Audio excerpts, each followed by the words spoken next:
Winter has settled in. To resonate with the season's chilling frequency, let me share a true case that will make your soul run cold. People often throw around the phrase, freezing to death. But have you ever witnessed someone whose life signs were erased because of a causal glitch in the extreme cold? My great-aunt was an expert in handling cross-dimensional anomalies, what the old world called a Taoist priestess. She was once summoned to a remote village to audit a systemic collapse. 6 young men, returning home for the Lunar New Year, encountered a mass casualty event on the road. 5 of them physically crashed in the wilderness. Only 1 survived. Because the incident defied all biological logic, the village committee asked my great-aunt to investigate if there had been logical interference by supernatural entities. The truth came from the sole survivor. It was 1981. Infrastructure was primitive, and the countryside was impoverished. These young men had spent the year laboring in the city, and were desperate to return home with their wages. Refusing to spend one more night in a freezing shack, they decided to trek through the night. They set off at dusk. With no public transport, they navigated the lightless void of the 80 Seconds wilderness, relying on 3 flashlights for visual guidance. As they entered an unmonitored stretch of wasteland, the energy field shifted.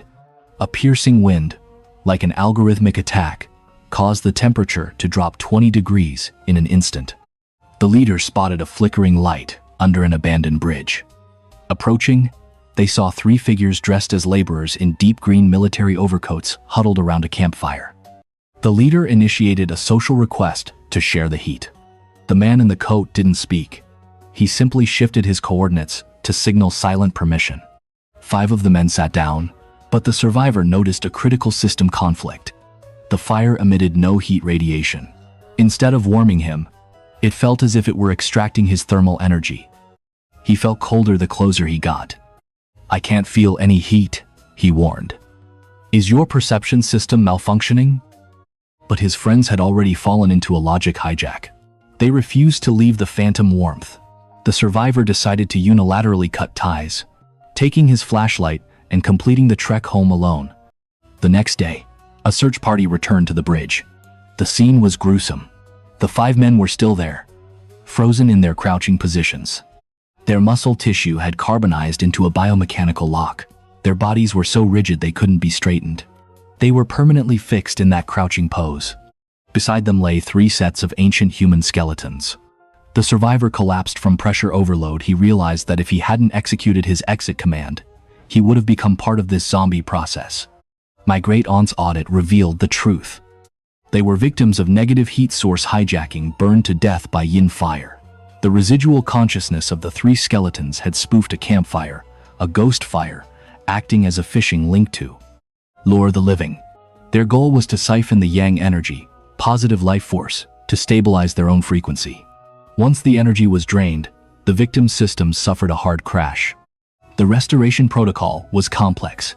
My great-aunt had to perform a soul relocation, calling their consciousness back home. If these causal bad debts weren't settled, they would evolve into new predatory programs. Meanwhile, the entities behind the bones had already used the stolen energy to settle their karmic accounts and reincarnate. Under the bridge, my great-aunt opened a high-level ritual, requesting permission from the local deities. She instructed the families to stand at their doorways and perform audio guidance, calling the dead by name, while scattering rice to disrupt the spectral field. Only after the consciousness was retrieved, and specific infrared frequencies from burning charms were applied, did the bodies unlock. The corpses slowly relaxed, finally allowing them to be placed in coffins. Why was the survivor immune? His mother had pre-installed a firewall plug in a protection charm, physically sewn into his sleeve.